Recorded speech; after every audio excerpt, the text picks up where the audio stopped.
it's Nina Carmichael, and we made these videos it's because you're probably the most ambitious person in your circle, but you know you're capable of more, and get that push by surround yourself with the best. So today, let's learn from one of the best, my husband Evan Carmichael, and how to use your story to win as an entrepreneur. Enjoy! Okay, let's kick it off with rule number 1, tell your story. Your story is your competitive advantage. Why you do what you do, where you came from, your history, all of the baggage, the imperfections, the vulnerability, all of that. Your story is the thing that's going to help you win as an entrepreneur. This is one of the biggest misconceptions and one of the hardest things for us to do as entrepreneurs, to put ourselves out there and share the story. We want to be perfect. We see these big brands. We see people popping off on Instagram and their perfect life and their perfect planes and their perfect marketing. And we feel not good enough and we feel like we have to be like them, but people can smell through it. Think about it. You're going up against some big company, right? Whatever industry you're in, there's some big players. More established than you, bigger budgets than you, deeper pockets than you. They've been there forever. They've got the brand name, the history, the reputation. People know who they are, and you're going up against them. Why would somebody buy from you instead of them? Because of your story. Because you're going to make me feel special. Because in you, I see myself. I see somebody who cares. I see somebody who's going to go off and make a difference where I have no connection to big company, to big corporation. But what most entrepreneurs do is they try to look the part of being the big corporate. They have a really formal website. They have a really formal photography. They have a really formal bio. At best, you're going to be a junior version of that big company. I need to know why you do what you do. This is how you win. Your heart is your competitive advantage. Why do you care so much? And if you believe, like I believe, that your purpose comes from your pain, that whatever you're doing right now, your deep purpose is to help other people who currently are who you used to be, then I need to know what pain you've come through. Because you might have the answers, you might have the solution, your product, your service, your coaching, your content, whatever, could actually be the solution. But until I know that you've come through the thing that I'm struggling with, I'm not going to listen to you, because I'm going to think, yeah, right, this person doesn't get it. This person doesn't understand me. This person doesn't care. Meanwhile, you do care. Meanwhile, it's the most important thing. Meanwhile, you care way more than anybody else cares. But until you actually share your story, nobody's going to listen. This is one of the hardest things for me to overcome when I started my business, because I always felt, well, nobody cares about my story. Like, who cares? It's not about me. I have no need to be in front of a camera. I'm introverted and shy by nature. I know you may not believe that in watching these videos, but I am. And I remember fighting with my agent, Steve, many times. Steve, nobody cares about what I've done and my story, and I don't like the spotlight on me, so why does it matter? And after years of fighting, and hopefully what took me forever to figure out, if you guys get this in this video, you'll be way further ahead than I was when I was getting started. People learn through your story. And if you've got a message, you telling your story actually perpetuates the message. So you telling your story is not about you and your ego and how you look and how people see you and prizes and awards and anything. It's about making an impact. Because when I know that you've been through what I'm going through, or I know how much you care about something, I'm much more likely to want to hire you. So let me give you a couple examples. I remember I was doing a radio show, and when I first got started in coaching, it was through a live radio show that I was doing once a week. I remember one person calling in, and he had a landscaping business. And I asked, okay, well, what's so different about your landscaping company? Because he was frustrated that all of these teenagers and high school kids were eating up his business. Where they say, hey, we'll landscape your yard and we'll do it for minimum wage. And here he is trying to make more than minimum wage. And he's worried that he has to compete on price and he can't do it against these teenagers. And so I said, well, why do you care so much about landscaping, man? Like, why did you pick this business? And I hope for all of you, please, that you have a story, right? If you're picking a business just to make money, you've lost already. You've lost. The entrepreneur success formula is you got to combine what you love doing with what brings value to other people. You have to love it. You have to have a story. If there's no story, you've lost. Go pick something else that you actually can't connect to. But I asked him, why did you start this business? What does it mean to you? And he said, my mom was my hero. And when I was young, she always took me out to the yard and we did landscaping together. And it's always a connection to her. And then there was a line that he said that really caught me, where he said, every lawn that I go to, every customer's lawn that I go help, I treat it like it's my mom's lawn.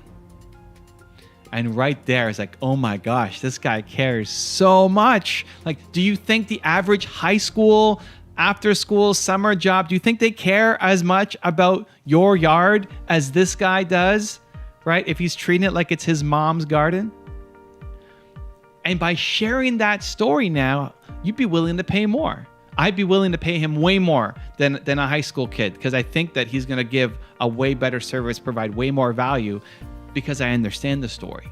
But if I just went to the website and I looked at his services and I go to some giant corporation who does it, or I go to see some teenager who does it, the websites are going to look pretty similar. The services are going to look pretty similar, but the heart and soul is the thing that's missing. That's why he's going to give the best value compared to the other extremes. Same thing for you. You love the thing that you're doing. I hope. If not, find something else. You love the thing that you're doing. I need to understand your passion. I need to see it. And you're afraid of not looking good on camera. You're afraid of not being articulate. That doesn't matter. I'm not hiring a landscaping company based off of how professional their video is. Often the more professional it is, the worse it is.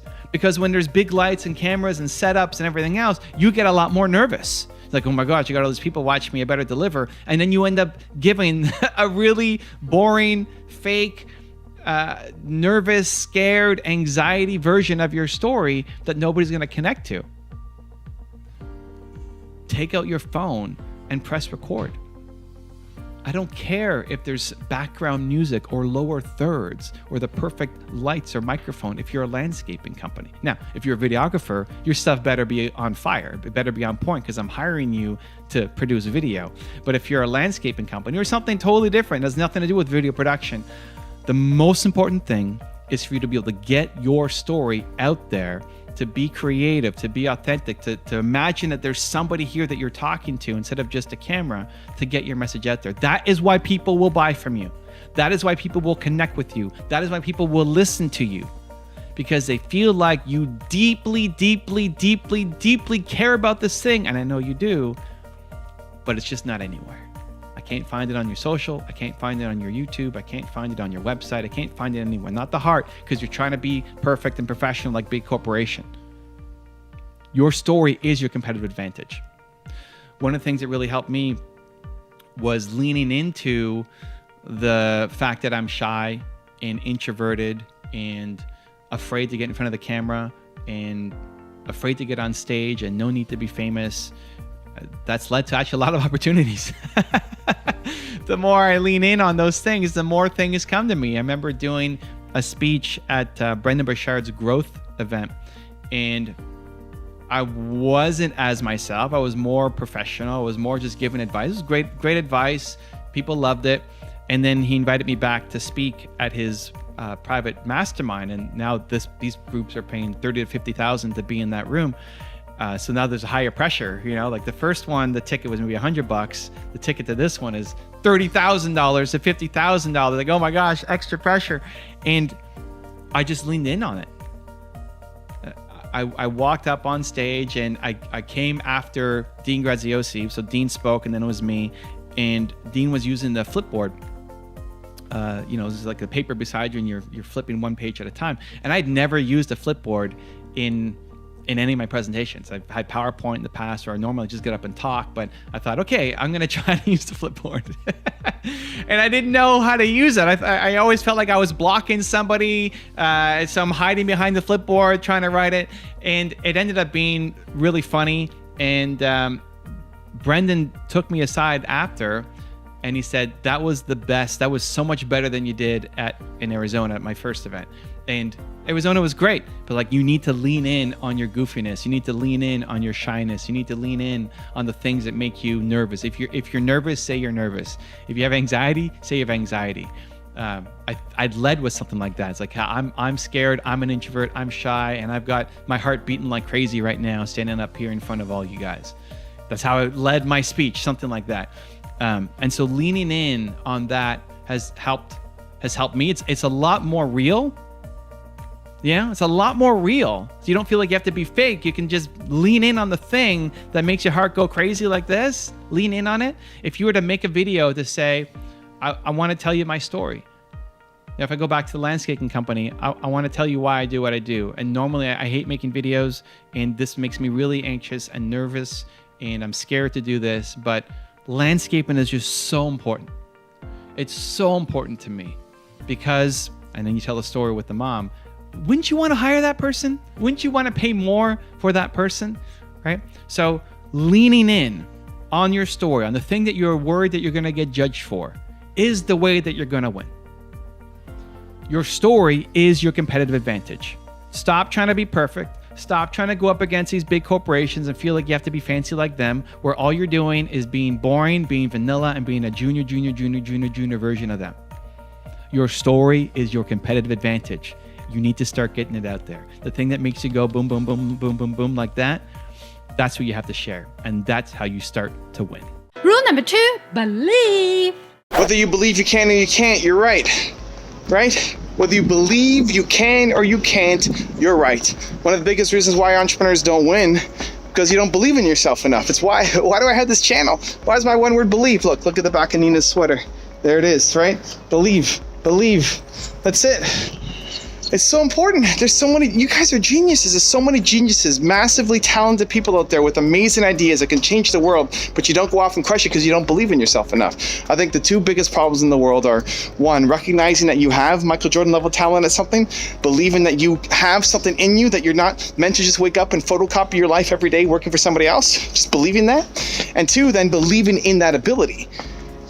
Believing that you have Michael Jordan level talent at something, and then when you found it, believing in it enough to chase it down every day to get better, because you need to beat on your craft, because it may be something that's totally outside what is normal in your family, because it may be something way outside what is normal for your culture or your society or your community, but you have to go off and do that crazy thing.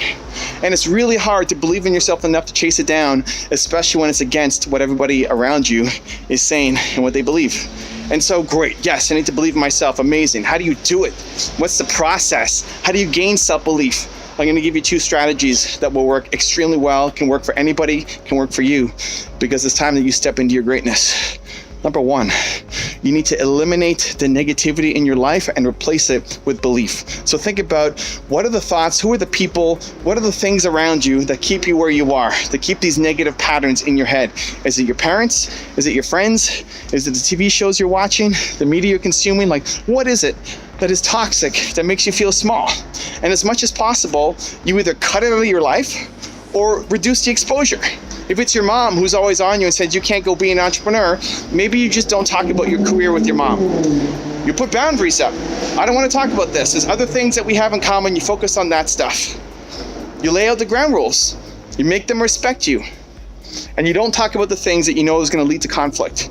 And for other people, you may need to just completely cut them out of your life. If it's your best friend from growing up, just because you were friends in grade 4 doesn't mean you should still be friends with adults. A lot of our friendships are out of convenience. You're with people just because it's convenient to be with people, but you've grown apart, and you have to recognize that. If somebody is toxic around you, you shouldn't be with them. And if you are, it's just micro doses. And so you need to cut out a lot of the crap in your life. Anything that's causing negativity or self-doubt needs to be eliminated from your life as much as possible. Great, now you have a vacuum. Now you've got this hole, not as this void inside you. Great, what do? You fill it up with positivity. You fill it up with belief. My channel is a pretty good resource. I got this channel, I got the other channels. We got 3 videos plus a day coming out across my channels, that if you want more belief in your life, here's a great resource for you. But forget about me. It's not about me. It's about you. What makes you feel belief? If it's watching videos, great. If it's listening to a podcast, reading a book, doing an act of service, meditating, prayer, whatever the thing is that helps you feel belief, do that every single day. Fill yourself up with it. I inject myself with so much vitamin C belief. I see belief as this injection and I put it into myself every day. I have so much of it in me that if somebody sneezes their toxicity on me, I'm not going to get sick. because I've done the work, because I'm surrounded with so much belief. That's what you need for your life as well. So you're cutting out the negative people, you're cutting out the negative resources, and you're replacing it with positivity so that when somebody does sneeze, they're toxic on you, you're not gonna get sick because you've taken so much belief vitamin C. So that's the first step. Eliminate those people, replace it with positivity and belief, whatever that thing is for you. Step number 2 is you gotta start acting. You gotta start doing things that make you believe in yourself. You gotta take a challenge that you didn't think you could do and start doing it. For some people, it's as simple as not hitting the snooze button in the morning. For some of you, hitting the snooze button is the hardest thing in the world. Great, make that your goal. For the next month, you're gonna wake up every day when you say you're gonna wake up. You're gonna set your alarm and you're just gonna get up when it goes off. And you're gonna celebrate. And you're gonna start building self-belief that you're the kind of person, this is what you need to set. You're the kind of person who follows through. You set goals and you follow through. You set goals and you follow through. You set goals and you follow through. The problem is you have an identity where you don't follow through. You don't believe yourself. You say you're gonna do something, but then you know you're not gonna do it. You say you're gonna go off and do this big thing, but you know you're not gonna do it because you don't do the little things, because you can't even wake up on time, because you let yourself down on your goals. And so you need to make sure that every time you set a goal, you follow through, you do it. You start training yourself. I'm the kind of person who sets goals and who follows through. And so it starts with what happens in the morning, right? You wake up when you say you're gonna get up. What happens next? What's the next piece of your morning routine, right? And then you do that every single day. You follow through. And so you have to be very, very, very, very, very, very, very careful about the goals that you say you're gonna do. Because when you say you're gonna do something, you have to follow through. When I started this whole 90-day tour, our first stop was Boston. I got in at 2 in the morning. At the time, I had a goal of doing 30 minutes of cardio every day. While Nina, Danny, everybody else slept, I did my 30 minutes of cardio. It was the worst cardio of all time. I burned 0 calories on it. I should have been sleeping.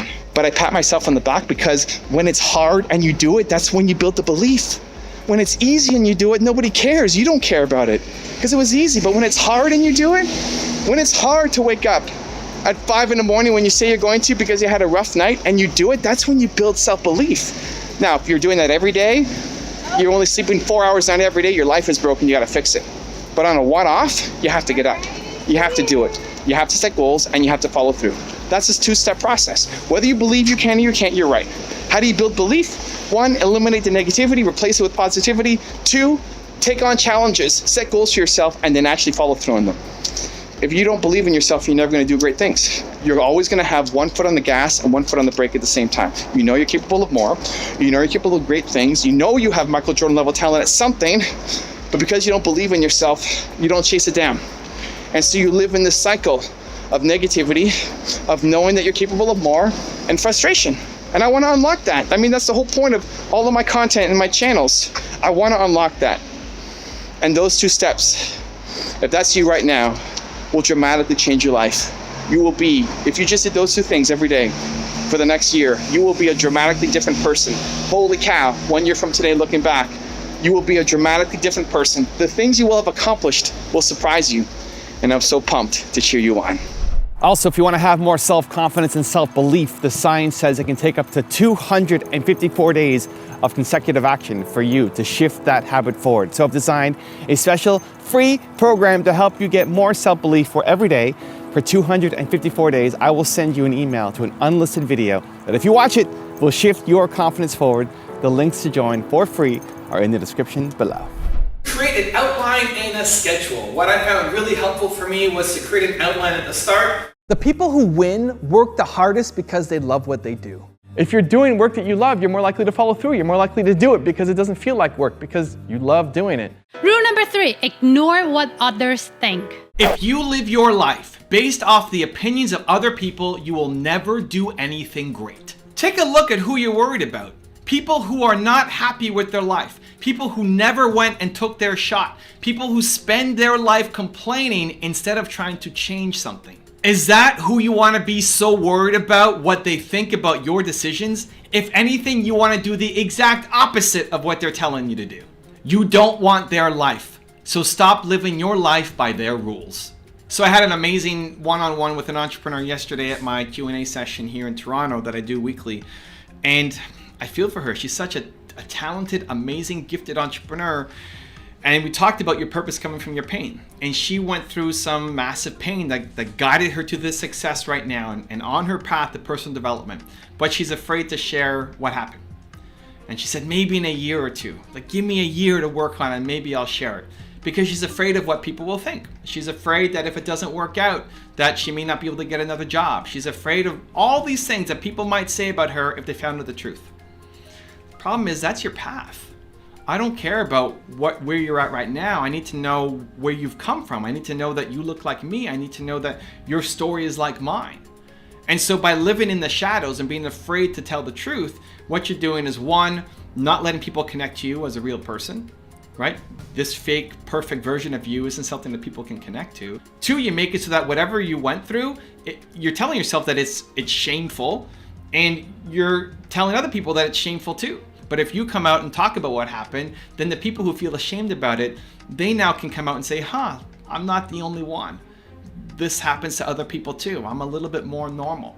And three, if you want to build a business, if you want to create a YouTube channel, if you want to have a podcast, you want to be an author, you want to write a book, that's the thing that's going to actually help take you off. That's the thing. There was a great video that I told her about a woman who gained 70 pounds from having a child. So she's pregnant, she gained 70 pounds, and she had a 10-pound baby, and now she had 60 pounds of extra fat on her, right? 60 pounds. So that's a lot. And so she's trying to lose it, and she's working out, and she's eating healthy, and she finally gets down to having 6-pack abs and looking great.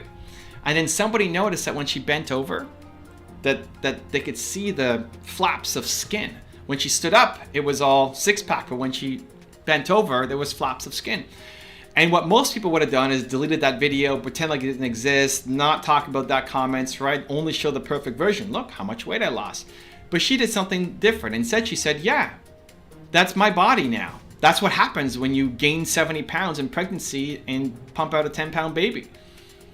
And that became a rallying cry. That one moment of vulnerability, of saying, hey, I'm still not perfect. Like, look at this saggy skin that I still have. That's what brought people to her. Now she's not just another mom who lost weight and did this workout plan and meal plan, right? That connection was real. And now she's built $1 million plus business from selling e-courses and her recipes and everything else that she goes through. That's the thing. This is your competitive advantage. Your purpose, your pain, your story is your competitive advantage. I do not want to learn from you until I know that you've been through what I'm going through. I can't relate to that story, right? I can't tell that story. I can't tell a mom who gained 70 pounds how to lose weight. That's not my story. I can't relate to it. But helping entrepreneurs, I can, because I struggled and I suffered, and I was making $300 a month, and I was eating the same bean salad lunch every day, and I celebrated with only McDonald's French fries because I couldn't afford to buy it. All of it. I struggle with fear and embarrassment and shame. All of it. I know what it's like. I've been through that. And why I do what I do now is because I want to try to make the path a little bit easier for the next generation of entrepreneurs, for you.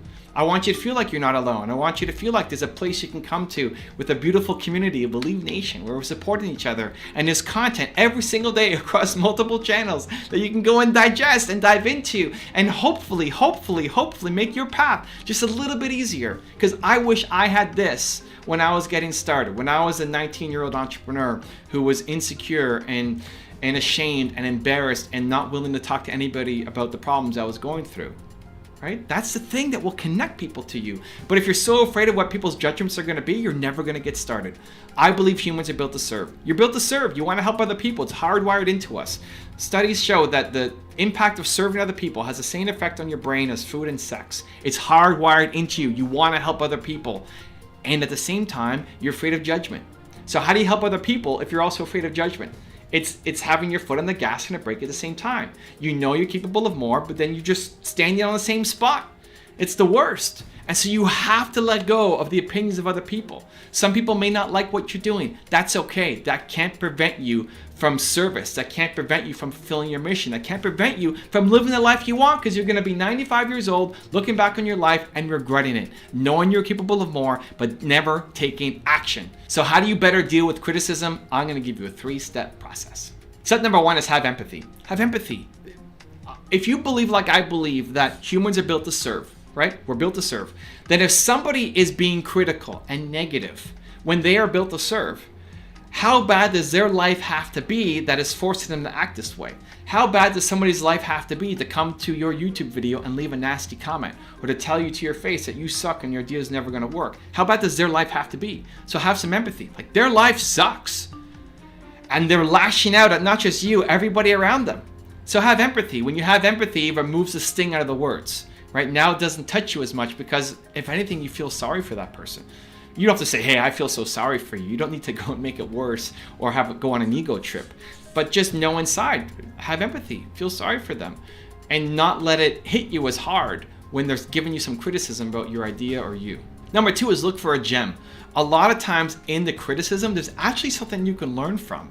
A lot of times when somebody criticizes their idea or leaves a nasty comment on YouTube, you might just write it off of that person's being a hater.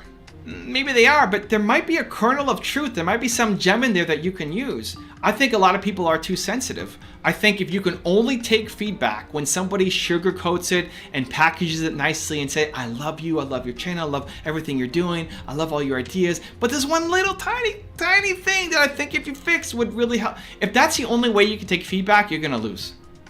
You're gonna get nasty comments, and some of them are just pure haters and it's their own problem. But sometimes buried within that nasty comment is actually a kernel of truth. There's a gem in there for you. And so if you can remove the sting, right? Have empathy, remove the sting, then look at the comment and see, is there anything from this comment? Is there anything in this critique that I can actually learn to make my idea or my concept better? Look for the gem. And then number 3 is addressed to those who are dealing with their parents who might be your biggest critic. Understand that your parents are pilgrims. Your parents are pilgrims. Your parents come from a different era.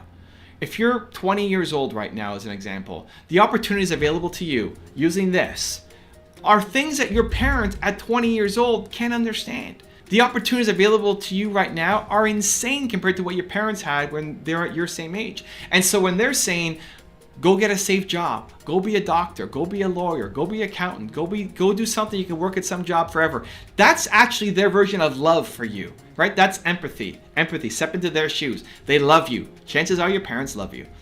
I hope. But chances are they do. And so they're trying to give you advice that they would have given themselves X number of years ago back when they were your age. They just don't understand what's available right now. A lot of times, a lot of the people who are critiquing you, criticizing you, it may be out of love. They just don't understand the path that you see. They don't understand the world that we're living in right now. They don't understand everything that can be created. And so have that empathy for them. Understand that that's where they're coming from. They love you. And again, removes the sting out of the words. And then you can see, how do you want to act? How do you want to react to these people around you that would make you feel proud? Whatever that is in your head, then go and do it. Rule number 4, love the climb. If you have to get motivated every single day, then you are in the wrong business. If you are in your business because you thought it was a hot opportunity or a path to make some quick money, get out immediately. Shut it all down. You can't sustain motivation for that business. Don't start a podcast if you don't love talking or interviewing with people. Don't become an influencer if you have nothing to say. Don't start a daycare if you don't love kids. It's not worth it and you're never going to win. The work itself needs to be motivating. Most days you're gonna wake up and have a pile of crap to deal with. And if you don't love dealing with that crap, you will get crushed by someone who does enjoy dealing with that crap. The trick is you need to do work that you love that other people think is crap. That's the secret. So looking at my channel as an example, this YouTube channel has grown from 7,000 followers, subscribers to 1.7 million in a matter of 4.5 years. And I love the climb and I love passing people on the way and I love the competitive spirit of it. And I know there's still so much room to grow, but sometimes I secretly hope that the whole thing goes away. So just so that I could start and do it again.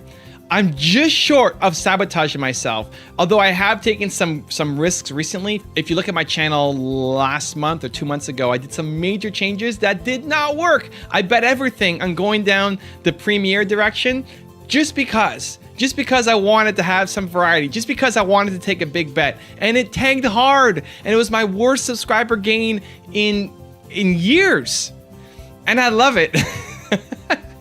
I love it. I mean, I don't love that I lost, but I love pushing. I love trying to get better. I love climbing. I love trying to find a new way to be able to go and build and get better. And I think you have to love the climb. I'm just short of massively sabotaging myself and closing down the whole thing just to start over. But I love the climb that much. It's why I loved Instagram. I'm going hardcore on Instagram right now. Halfway through the year, I had 6 or 7 or 8, something like that, 1,000 followers.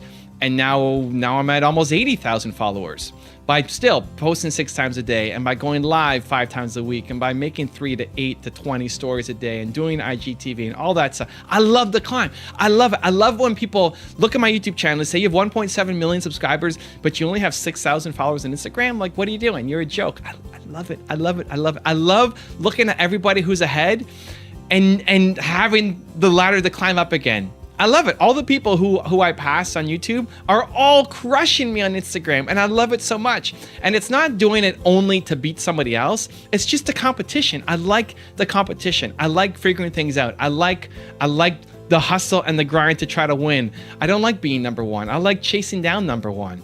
You know, I like that there's always something ahead of me to go and grow and chase. And so I think that has to be part of the entrepreneurial gene or DNA. I think having that competitive spirit is essential. And I think if you are number one, then you need to find a way to reframe it. Now, being at the top of the game on the YouTube side, it's like, well, how do I get to 10? You know, how do I get to 10 million? And sometimes it's hard because I don't see PewDiePie or any of the guys who are like way ahead of me as real competitors, because we talk about different stuff. And so it's a harder leap, but I have to, like, to get excited about hitting 10 million. I have to start thinking about who's ahead of me now and like who's my next person to run with. It's me and Gary, right? It's me and Gary, right? We're 1 and 2, depending if you're looking at views or subscribers. We're 1 and 2, and it's me and him butting heads, going back and forth, and I love it. And so I think you need it, and you need to have something where you feel like you are growing every day. You have to love the work of the thing. I love waking up and looking at my YouTube stats. I love waking up and looking at my videos. I love waking up and looking at my comments. I love being in the thing. And I think that's it. You need to create something that for anybody else, it's torture. Jerry Seinfeld calls it torture you can endure. If you stepped into my schedule, it would be torture. You would want to get out of it as soon as possible. Like, you couldn't last 2 days in my schedule because it's just not you. And it's not because I'm great. I should do the same thing in your business. If I stepped into your schedule, I should want to die after 2 days. Like, it's just too much. It's too crazy. But it's not crazy for you because you love it. And that's the thing. Everybody has Michael Jordan level talent at something. But most people focus on the wrong thing. Most people pick a business because they're just trying to get rich, and you hate the actual process. You love the result, but you hate the process. You have to do the thing that you love the process of, that it doesn't feel like work, that you don't need to motivate yourself to get up every day and do, because you can't wait to get up and go do that thing. I love waking up and doing my YouTube and doing my Instagram and wondering how that last experiment worked and diving into the data and doing A/B split tests on the thumbnails. Like, all that stuff is fun for me. It's fun. That's why are you so happy, Evan? Because I love what I do. Most days, not every day. There's a lot of crap you got to deal with, but I love dealing with all that stuff. I love it. And that's the trick. You got to find the thing that you love the process of, not just the end results that you're chasing. So I'm going to give you a 3-step process to making money and building a business off of something that you love actually doing, not just trying to chase a buck. Step number 1 is make a list of all the ways that you have helped people and made money doing it. Make a list, like write down all the things that you've done that you've made money by helping people. If you're not helping people, you're not making money, right? Business is about helping people. You bring value, you make money. What are all the ways that you have made money by helping other people in some form? Make a list. Step number 2, then we're gonna look at what did you love the process of and not just the result. So the result was I helped them and I made some money. Great, it's a win-win situation. But which of the ones on your list, go and circle them or put a star next to them or however you like taking notes, of the ones that you enjoyed the process of. Like, you enjoyed it. You enjoyed servicing that client. You enjoyed selling that product or service. You enjoyed making that thing. Like, you actually enjoyed it. If you're a moving truck company, you may enjoy that you have helped somebody move to their new place, and you may enjoy that they paid you, and that's great. But like, did you enjoy the moving? Do you like seeing new places? Do you like getting outside and getting a tan? Do you like being able to work on your body and build muscle as you're moving? Like, do you like it? Do you like moving stuff? Like, the best movers love moving. The best YouTubers love making YouTube videos. The best hockey players love playing hockey. And put a star next to or circle all the things on that list that you created of how you've made money helping people, that you enjoyed the process of doing it, and that you would almost do for free. You would do for free because you loved it so much. And then step number 3, with practice, what do you see that you could become world class at? So look at that list of the ones that you have made money from doing, right? Even if it's you only made $100, right? You made some money doing it. Then you start or circled it because you enjoyed the process of. How many of those are left? Hopefully at least one. Otherwise you got to start over or you got to try more things, right? But then what do you see yourself being world class at? Like if you practiced it a lot, could you become one of the best in the world at? You may not be there now, you may not be there yet, you may not put in a lot of work at it yet. It may be something that just came naturally or it was an opportunity that showed up and you said yes to, but you know that with some practice, with dedication, with effort, with hustle, with ongoing years and years of beating on your craft, you can become the Michael Jordan of that industry. What is that thing? And so when you combine all 3 of those things, that's when you start making money from the thing that you're passionate about. When you 1, figure out what have you made money from by helping people. When you 2, then look at which of these tasks have I actually enjoyed doing, not just I enjoy getting paid to do it. And then number 3, which of these can you actually be world class at? Do you have Michael Jordan level talent at? Figure that out and you are on your way to building an unstoppable, impactful business. Rule number 5, the last one before our very special bonus clip, find your own balance. Most people suck at creating work-life balance or harmony because you're constantly comparing what you're doing to other people's schedules. Of all the things that you need to figure out in life, what balance means to you is among the most important. Jeff Bezos jokes about optimizing his toothbrushing routine because he's trying to maximize his efficiency, while Warren Buffett reads for 5 to 6 hours every day. You can't do both, and you need to stop comparing yourself to someone who you're not. It's crazy how much balance and scheduling comes up. I think most people are lost. I think again, the biggest problem is you're just comparing yourself to other people and then you don't know where to stand. You don't know what rock to stand on, and so you feel like you're pulled in 1,000 different directions. When I went on my tour this year, and I'm sure it's gonna come up on the next one again, people kept asking, what does balance mean to you? How do I find balance in my life? And I used to joke, one of the funniest jokes that I told, and I'm not that funny, so this is one of the funny moments, was when I was talking about The Rock. And The Rock has his routine where he's working out for 4 hours a day. He has to work out for 4 hours a day.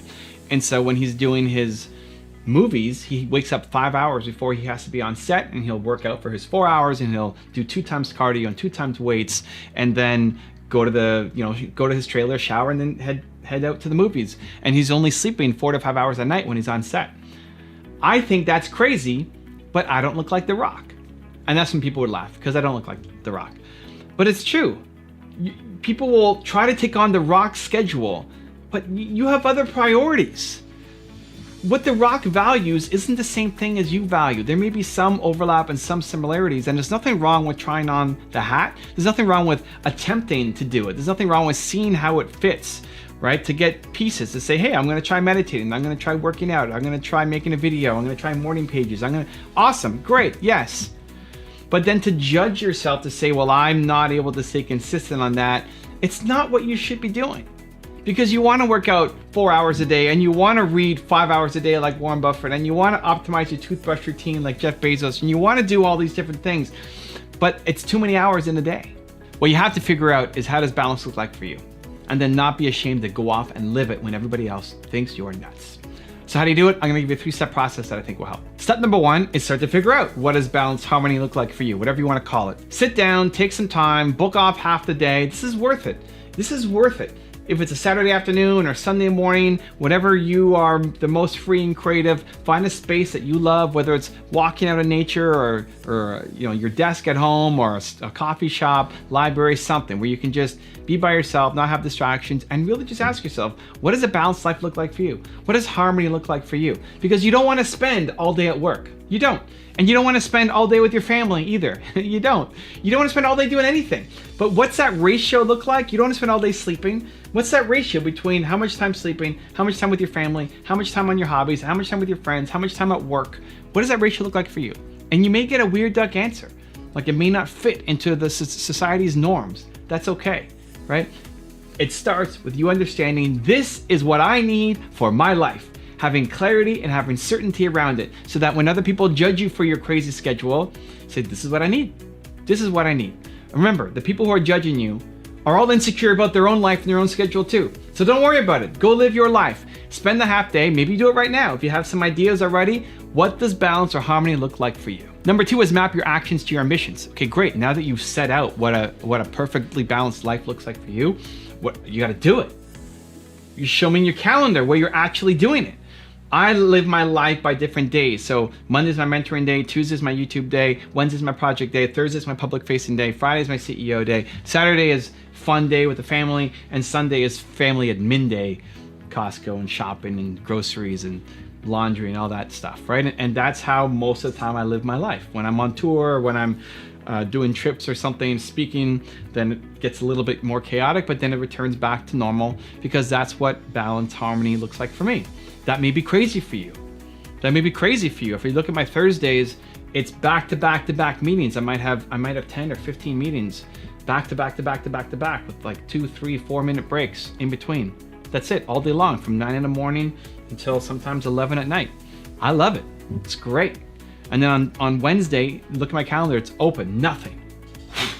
White space to work on whatever I want to work on. Because if I'm doing my book, or I'm working on my course, or I'm doing some creative work, I like having the entire day wide open for me to do it. So I don't book meetings on a Wednesday. I don't talk to my team on a Wednesday. I don't make videos on a Wednesday. I do my project work on a Wednesday, right? That's what I love doing. And so that works for me. That may be the worst thing of all time for you. Awesome. But my actions map to my ambitions. If I set out, what does balance look like for me? This is it. I'm living it. Just like Saturday is fun day. Don't message me on a Saturday. You're not going to get a response. I'm spending the day with my wife. I'm planning surprises for her. I'm taking to a new restaurant. We're planning some kind of activities to do together. So we do on Saturdays, right? That's my version of balance. But at the same time, during the week, my wife and I, we work together, so I see her a lot, but we don't start hanging out at night until 8 o'clock, right? That may seem crazy for you. But then we have all of Saturday completely shut down to work on things together, fun things. And then Sunday, the whole day to do what is actually family work, right? That works for us. It works for me, it works for her, it works for us. It may be the worst thing of all time for you. Maybe you do want to spend 3 hours a day cuddling with your husband or wife. Awesome, put it in. I'm not judging you. Put it in, go, do it. If that's what leads you to be happy, balance, and you bring the best of you everywhere you go, then you do it. You created your version of balance. Now you need to map your actions to your ambitions and put it in your calendar and stick to it. And then step number 3 is follow the Quincy Jones rule. Quincy Jones, a legendary music producer, once said, "Not 1 ounce of my self-worth comes from your opinion of me." And I really love that, because I think so often we play small based off of other people's opinions and expectations of you. All these other people with low standards who hate their lives are judging you, and you live your life by their low standards. Somebody who hates their life, right? They're just on the edge of depression, or maybe they're already there and they're judging you, and these are the people whose opinions you care so much about. Not 1 ounce of my self-worth comes from your opinion of me. That doesn't have to be something you say out loud to them. That might cause some problems. But in your own head, right? Their opinion doesn't mean anything to you. If somebody looks at your calendar and you're cuddling your husband and wife for 3 hours a day, and that's what you need, awesome. Embrace it. This is who I am. I'm crushing it. What are you doing? Are you happy with your life? Right? Follow the Quincy Jones rule. The problem is you're not proud of yourself. You might post about some accomplishment you've done on Facebook or Instagram, but when it's you, by yourself, all alone, deep down, you're not actually proud of yourself. So why? Where does that come from? It's because you've taught yourself that you set goals and you don't consistently follow through. So now when you set a new goal for yourself, you don't believe that you're actually going to follow through. And that continues to cycle on and spirals down into you not being proud of yourself. We need to change that today. So it starts with this. When you set a goal, you have to follow through. The only acceptable reason for not following through is you being proud of yourself. Are you proud of the reason why you didn't follow through? So a couple examples. When I started my tour, the very first stop, the pre-tour stop, was Boston. I had a goal at that time that I was going to run 30 minutes of cardio every day. We drove to Boston. I drove the whole way, didn't sleep a wink, got in at 2 a.m. I hadn't done my cardio. What do I need to do? I need to do my cardio. Why? Because I told myself I committed to doing 30 minutes of cardio every single day. The cardio was the worst cardio of all time. Barely moving, right? Just kind of half eyes closed, trying to struggle my way through the 30 minutes. Health-wise, I burnt 0 calories. It would have been better for me to go to sleep.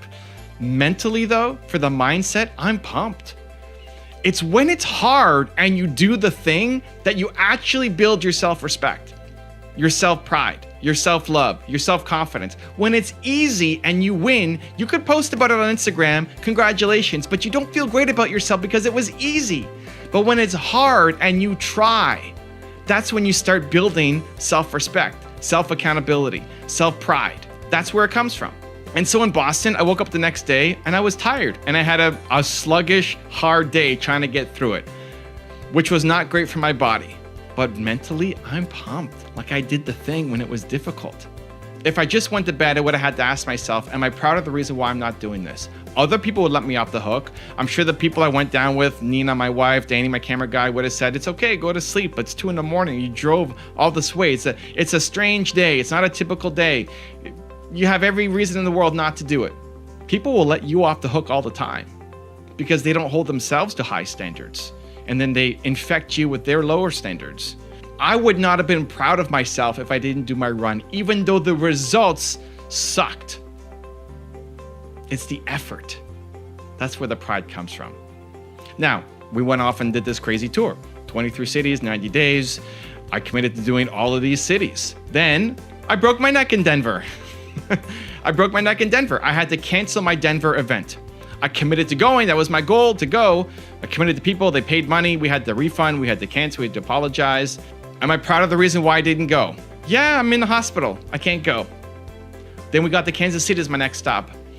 The doctors didn't clear me to do a full 3-hour event, so I could go for 1 hour. So I still canceled the event. I refunded everybody their money and said, guys, it's off, but I'm still gonna come. Like, I'll refund you the money. I'm still gonna come. We'll do a Q&A for about an hour and we'll see how long I can go, take pictures. I booked a hotel anyway. I can't get a refund on that, so might as well come out if you want. And everybody still showed up. And instead of going for an hour, I went for an hour and a half. But I didn't go for the full 3 hours. I set a goal to go for 3 hours, right? That was my initial intention, my initial goal. I didn't do it. I only went for an hour and a half. But after the hour and a half, I had a concussion. So I'm starting to slow down. I'm getting a little dizzy, getting a headache. And so we have to go. We got to leave. I couldn't take as many pictures as I wanted, couldn't sign as many books as I wanted. But I'm still proud. I'm proud of the effort that I went and I tried. That was my max effort. I had to be pulled off because I had nothing left in me to keep going, right? I probably would have passed out if I kept staying there a little bit longer. And so, are you proud of your effort? That's all. I can't judge if you're a success or not. People message me and DM me and send me emails and say, hey, Evan, should I be doing this or that? Like, what do you want to do? Are you proud of your effort? I can't judge. What does your version of balance look like? What time do you need to wake up in the morning? Do you want to wake up at 4, at 5, at 6, at noon? I don't care. I don't care what time. You say you have to wake up at noon every day? Amazing. I'm pumped for you. Are you proud of your effort? I'm not going to judge your effort. This is one of the single biggest reasons why so many people fail. You're fronted on Instagram and Facebook with this perfect life. Meanwhile, you're not proud of yourself and the effort you're putting in. So I'm going to give you a 3-step process. Follow this. You're going to start hitting your goals and start feeling better about yourself. Step number 1 is you set a goal. What's your goal? What do you want to accomplish? Something daily. Your goal should be a habit. So for example, I want to meditate for 10 minutes every day. Great. I want to run for 30 minutes every day. Amazing. I want to make a YouTube video every day. Awesome. Make that your goal. Some kind of habit that you can track on a daily basis. This is the start of building credibility with yourself. Look at that goal and then say, am I going to hit that goal? Like, is that going to actually happen? Do I believe in myself enough that this is going to happen? Or am I going to start and stop and start and stop and then fall off the cliff and be motivated today, but then in 2 weeks, I'm going to forget about it? Don't let that be you. Look at that goal and say, I'm going to hit it. This is my goal. This is important to me. I am the kind of person that when I set a goal, I follow through. Unless I'm proud of the reason why I didn't, right? There's a tiny little bit of reasons that you might be proud of, but all the other ones, you're just not proud of. You were tired, you forgot, you were slow, you were lazy, you were scared, you were fearful. Those are not acceptable reasons. You have to be proud of the reason why you don't follow through. So 1, you set a goal, some daily kind of habit that you're gonna do on a consistent basis now. Number 2, immediate momentum. Do one small thing right now to make some progress. One tiny small thing. I call it the 2% difference. Get the 2% difference right now. Don't worry about getting to 100%. Do something right now. If your goal was 30 minutes of running, great, go do your run. You don't have enough time to do it? Great, do 2 minutes of running. Meditate for 60 seconds. Anything. Send one email out. Make a quick 30-second YouTube video. Something. Immediate momentum. You are not allowed to set a goal and not create immediate momentum towards achieving it somehow. The 2% difference right away, because tomorrow you're going to wake up a different person. Show yourself. You set goals, you follow through, and you take immediate action. This is a start. This is the rewiring of your identity right now. We're doing it together. So step 1, you set your goal. Step 2, immediate action, the 2% difference right away. Step number 3 is you take the proud test.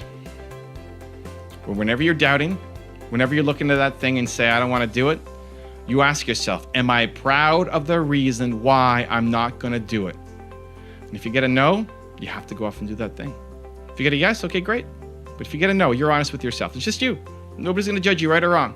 No, I'm not going to be proud of myself. You have to go do that thing. You have to. And if you get up and you don't do it, then you need to reset your goal and make it easier. You need to reset your goal. Stop setting 100 goals and then not following through. You have zero credibility with yourself. So just set one goal and do that one thing every day. Just start building up that reputation for yourself, not what other people think of you, the reputation for yourself. If you have 100 goals and do none of them, stop setting goals. It's not working. Eliminate all your goals. Just start with one goal a day. That's it. One simple goal a day to show yourself that when you set goals, you follow through. You're starting to rebuild and retrain your identity.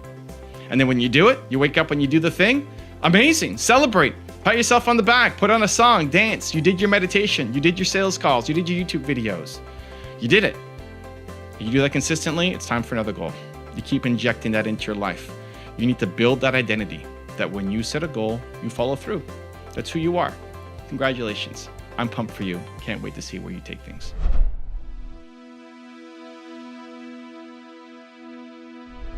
Because you made it this far in a video, I want to celebrate you. Most people start and don't finish. Most people never actually follow through. Most people say they want something, but they don't ever do the work to actually get it. But you are different. You are special. Believe Nation, you made it here all the way to the end, and I love you. So as a special celebration, if you put a hashtag believe down in the comments below on this video, I will showcase you and celebrate you somewhere on the screen in a future video because you are awesome. If you want to learn how to become super productive, check out the video next to me. I think you're gonna enjoy. Continue to believe. I will see you there. I love working. I like, it's my default state. If Nina is off on a Friday night with her friends or something, 80% chance I'm working. I love it. I look forward to it. When I go close my eyes, I can't wait for it to be the next day.